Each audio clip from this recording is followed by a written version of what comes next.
We are a state that puts on our license plates that we have 10,000 lakes, but do not care about the water that is in those lakes. We are a state that tells the rest of the country that we grow corn, a native plant, but we do not take care of the native people that taught us how to grow that damn corn. And we are a state that claims that we have the boundary waters, that we have protected it, but we don't protect it from the mining that is destroying it and the pipelines that are destroying it. The passive-aggressive Minnesota nice, the Norwegian smile that doesn't mean much, and all of that fake smiles that we have seen for far too long is killing our planet. This land and this state has had many leaders who fought for this beautiful water, for this land. And we need to carry that torch. We need to carry that fight. And it's a shameful day today to stand in front of this building, the People's Building, and we're barricaded out. It's a shameful day to be here. This is the People's Building.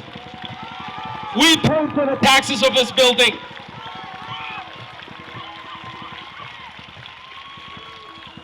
But there's so much corruption in there, it's probably better for us to be out here today.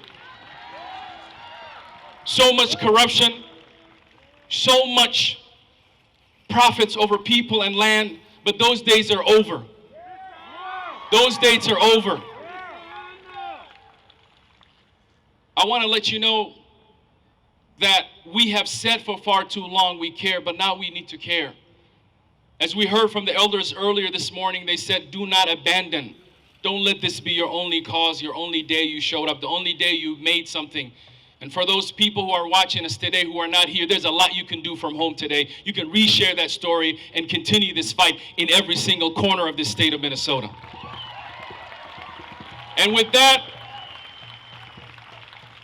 I challenge all of you who are here today.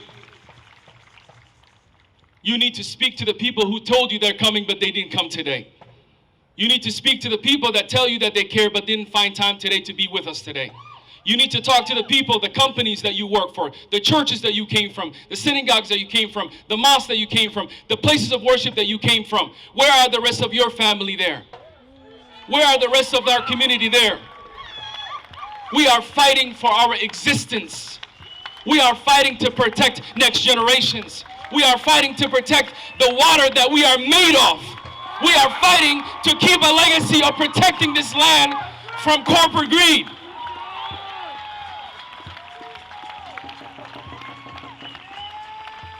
You know, this state is not known for the water anymore. This state is known for state-sanctioned violence.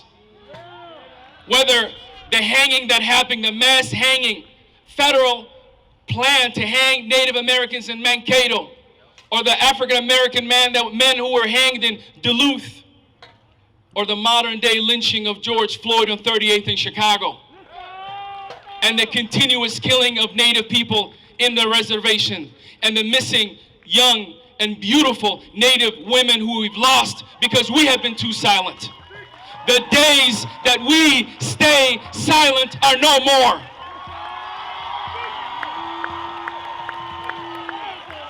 This building and the people who occupy it believe that we don't have power, but we do have power. When we came this year to pass police accountability, they did not pass a single police accountability. Instead, they passed more bills to protect police. The same police that are arresting grandmothers on the front lines of Line 3. The same police officers that have put peaceful protesters, 800 water protectors, into prison. But we know that in this country, we move forward when we are put in prison and come out like Dr. King, like they put in the Winona LaDuke and she came out, and the rest of the water protectors and the rest of the civil rights leaders. They cannot imprison all of us. They cannot imprison all of us. And that is why we have to make this firm commitment to each other first. We have to make this commitment to each other. because all we need is each other. The people of this great state need to speak up. The people of this great state needs to pick up. And if you're feeling you're good, where is your goodness today? And if you're thinking that somehow a lame job on line 3 is what you value, and you don't value the water that you drink at night, the water you feed your baby, the water you feed your cattle, the water you feed yourself, then you have drank that Kool-Aid from the corporate greed. But we're here to wake you up, because this event is a wake-up. This event is a wake-up. We are waking Minnesota up. There is a revolution in this state, and it's beginning right here. It's beginning right here. Stop line 3. Stop line 3. Stop line 3. And for all the elected officials who came here today, I'm going to ask you, I'm going to challenge you with a Texas 2 dance challenge. Texas elected leaders left Texas to go fight for the voting rights, and they're in Washington, D.C. right now, abandoning their children and their family, and they're in D.C. right now.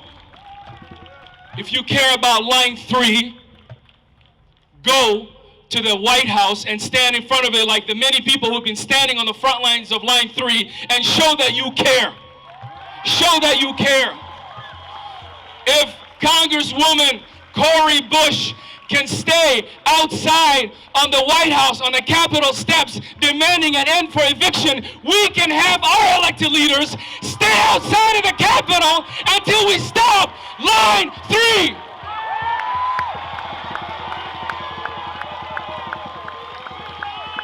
And I'm calling out Congresswoman, who I love, Congresswoman Ilhan Omar, take the lead. Dean Phillips, where you at? Andrew Craig, where you at? Betty McCollum, where you at? Get out of your comfortable zone and tell Biden that Minnesota wants to end. Stop line 3.